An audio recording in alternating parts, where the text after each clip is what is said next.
I still remember the day everything in my life crumbled, piece by piece, like it had all been balanced too delicately on hope. My name is Layla Monroe. I'm 31 years old, and up until 3 months ago, I thought I had it all figured out: a solid job, a man I was planning to marry, and a best friend I had trusted since childhood. Her name was Sophie. We met in third grade, held each other through heartbreaks and graduations, and even ended up working at the same company, Renshaw and Levine Marketing Group. We'd always joked about being a power duo, two ambitious women taking over the corporate world together. But deep down, there was a quiet competition between us, something we never said out loud but both felt. When a senior management position opened up, we both applied. I thought it would be a healthy challenge. I believed we would celebrate whoever got it. But I was wrong. When I got the promotion, I was over the moon. I walked into Sophie's office, expecting a tight hug or at least a smile. Instead, she looked up from her screen with a blank expression and said, "Wow, congrats," like I had just told her I found a good parking spot. That moment stuck with me, but I brushed it off. I told myself she just needed time. What I didn't know was that she had already decided to destroy me. A week later, I was called into HR.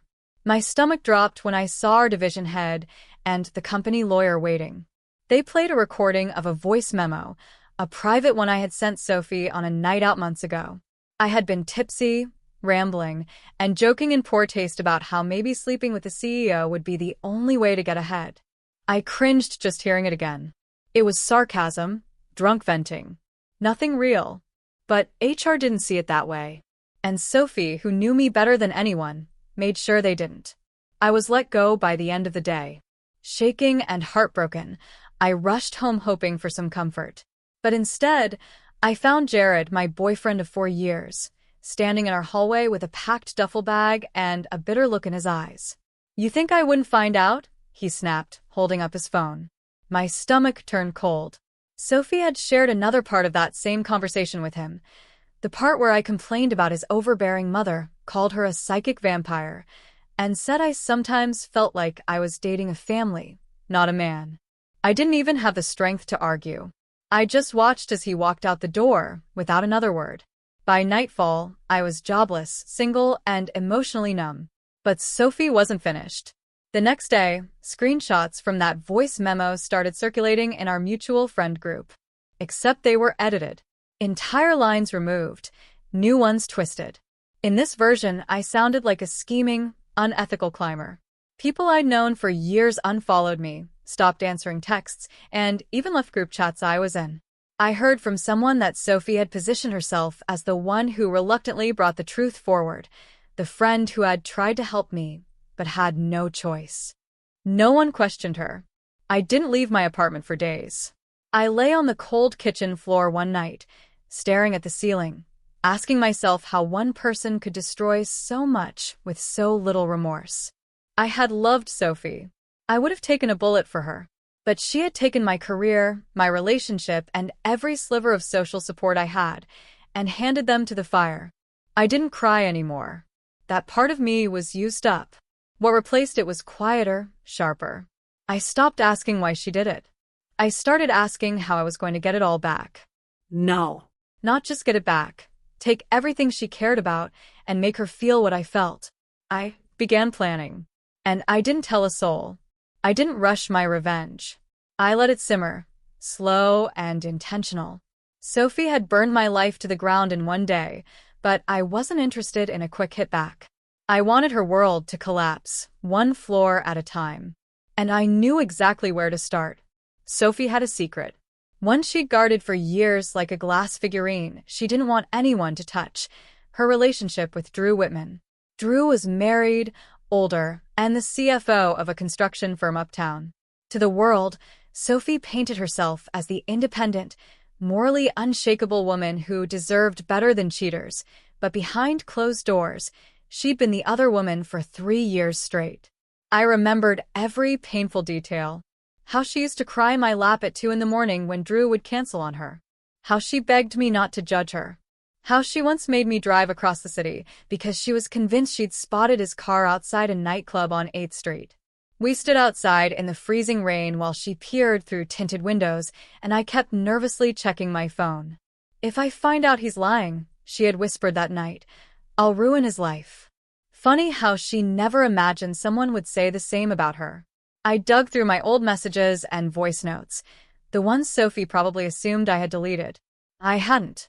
I had years' worth of chats where she bragged about their vacations, the expensive bracelet he bought her, and the time he sent her a photo from his son's birthday while claiming he was working late. There were receipts, selfies, even hotel confirmations. She had confessed it all to me, never thinking I'd use it against her. One evening, I sat at my kitchen table with my laptop open, the same table where Sophie and I once shared pizza and planned our futures.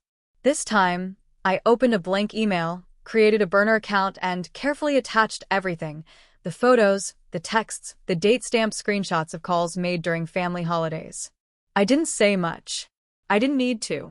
The subject line read, "Ask your husband who Sophie Adams is." I sent it to Drew's wife, Nicole. 3 days passed. I kept my phone close, heart pounding every time a notification buzzed. Then it happened.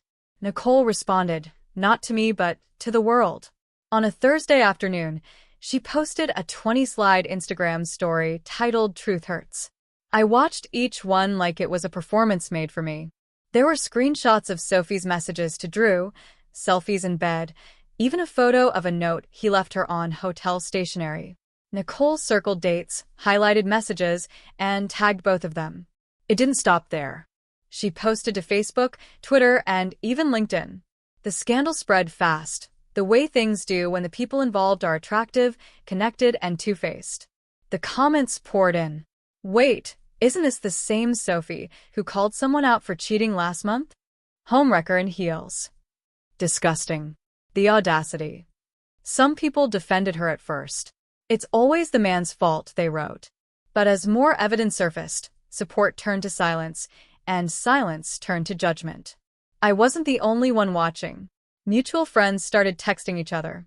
A group chat we used to share, The Hive, slowly began turning cold on her. One by one, people left or muted her. Some of them even reached out to me, carefully, awkwardly, as if testing the waters to see where I stood. I didn't reply. I wasn't ready yet. Sophie, for the first time, had no control over the narrative. Her polished image was stained. The girl who had thrown me to the wolves was now choking on the very attention she once craved. I sat back and let it unfold. No fingerprints. No trail. Just the truth, handed to someone who had every right to know. And the satisfying knowledge that Sophie's perfect little empire was cracking, and I was just getting started. Sophie had built her career on charm, polish, and perception. In marketing, image is everything. Clients don't care how smart you are if they can't trust your face on a brand.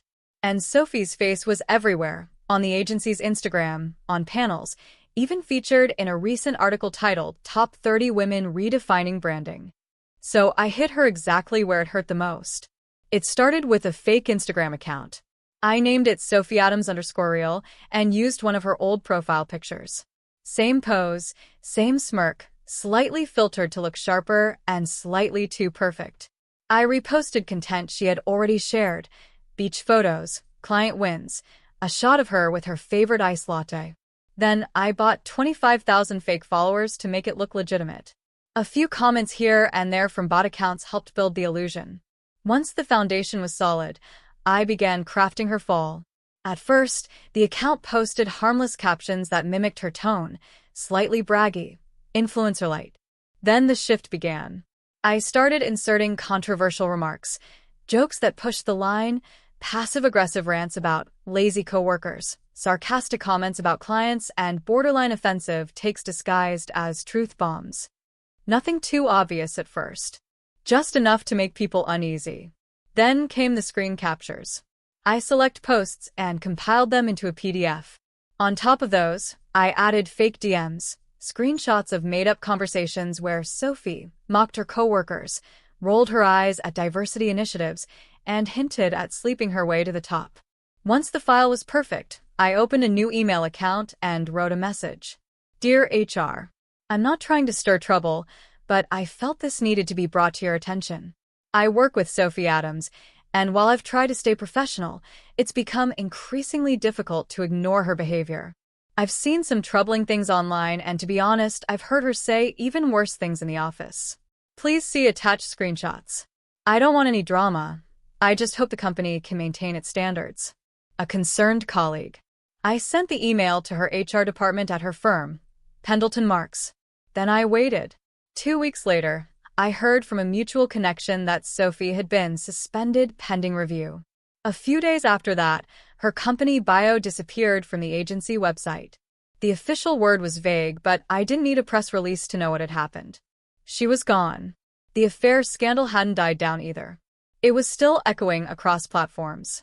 Clients started whispering. A few even pulled contracts, citing brand risk. Sophie tried to claim she was hacked. She reached out to people privately, asking for support, telling them she was being targeted.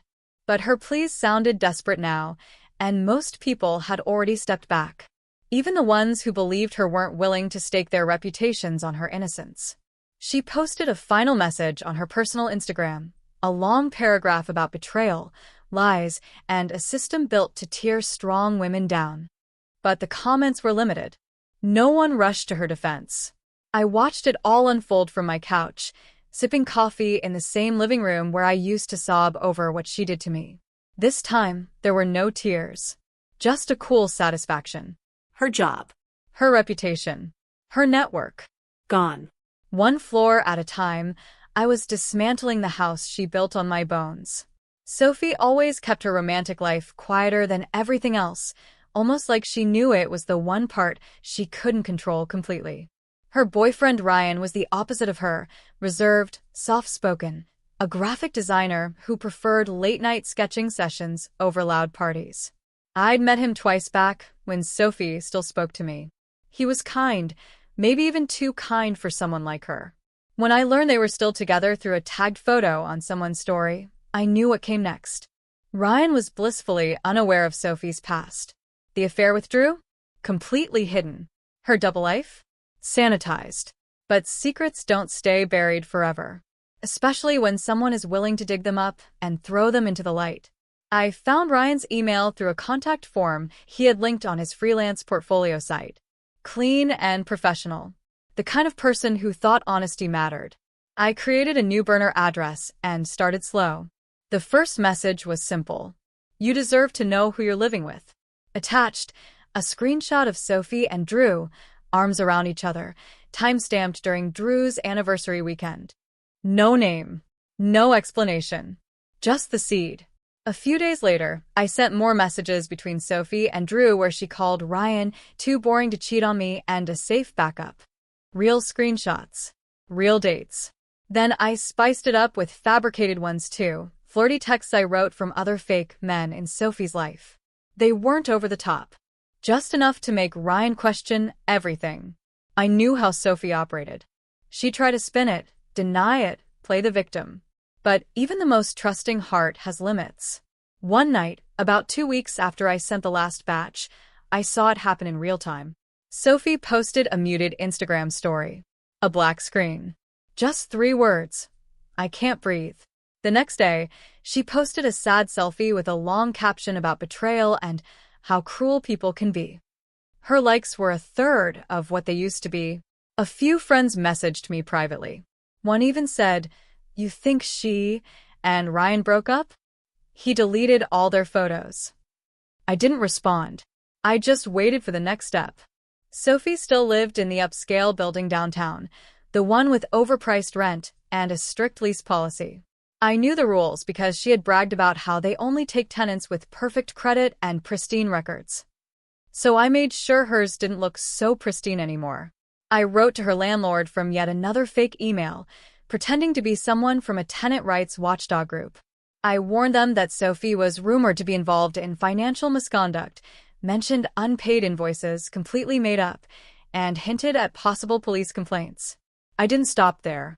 I created a burner Facebook account under the name Maya T and joined her building's private group. Posted a message about someone scamming married men and skipping rent in Unit 4D. It wasn't long before the thread blew up with curious neighbors trying to guess who it was. Less than 2 weeks later, Sophie was served an eviction notice. The building had concerns about her reputation and potential liabilities. It was all phrased carefully, but I knew exactly why it had happened. Everything was coming apart. Job gone. Reputation shattered. Relationship over. And now her home taken. I heard she was couch surfing between two friends who were already growing tired of her drama. She posted a story from someone's guest room floor with the caption, "Sometimes life tests you in the cruelest ways." But it wasn't life. It was me. And I wasn't done yet. When everything was finally gone from Sophie's life, her job, her boyfriend, her home, I should have felt triumphant. I had imagined that moment so many times, standing over the ashes of what she'd built, knowing I had lit the match. I thought I'd feel powerful, whole, vindicated. But instead, I felt nothing. Days turned into weeks, and the silence became deafening.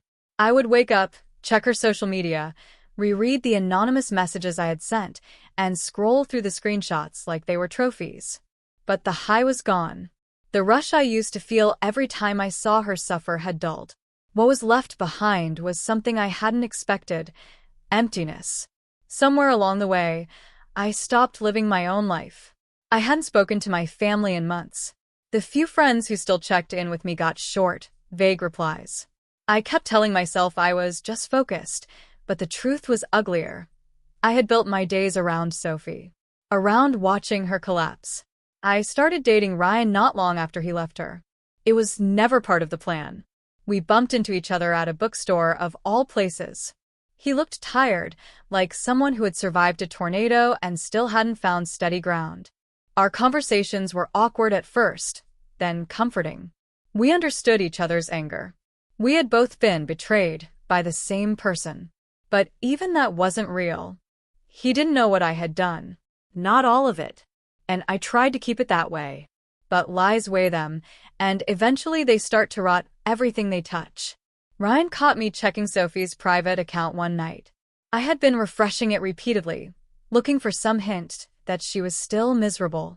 "You're still watching her?" he asked. I tried to laugh it off, but he didn't smile. "Layla," he said quietly, "are you ever going to stop?" I didn't answer. I couldn't. 2 weeks later, he ended things.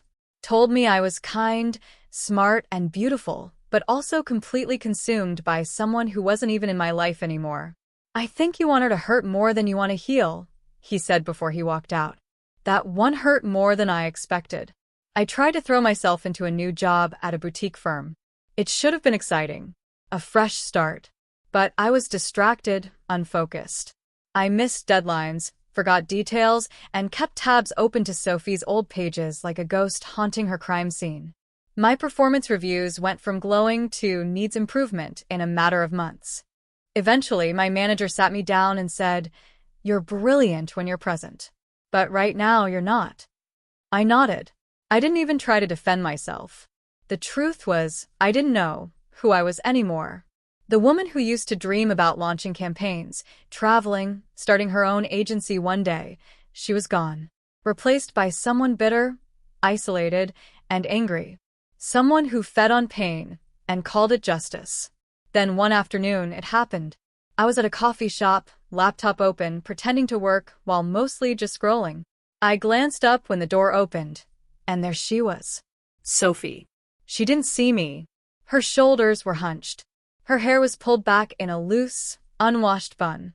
She wore a wrinkled sweater and sneakers with holes in them. Her face, once always made up and glowing, looked bare, pale, older. There were bags under her eyes and a sadness in the way she ordered her drink without making eye contact. She sat in the corner and stared at her phone for a long time. No smile. No company. Just silence. And in that moment, I didn't feel victorious. I didn't feel powerful. I felt guilt. All the hours I'd spent plotting, digging, fabricating. What had it given me? I had become someone I barely recognized. My life wasn't restored. It was wrecked. Sophie had taken something from me, yes. But I had finished the job. I didn't just burn her life. I burned mine too. I looked at her again. And this time, I didn't see a villain. I saw a person. Broken. Just like me. I closed my laptop and left without finishing my drink. That night, I sat in bed, staring at the ceiling. Everything I had done rushed through me like a film on fast forward.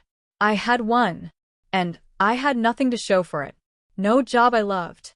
No partner beside me. No friendships left intact. Just silence. People always say revenge is sweet, but they never talk about what happens afterward. The truth? Revenge doesn't just destroy them. It destroys you, too.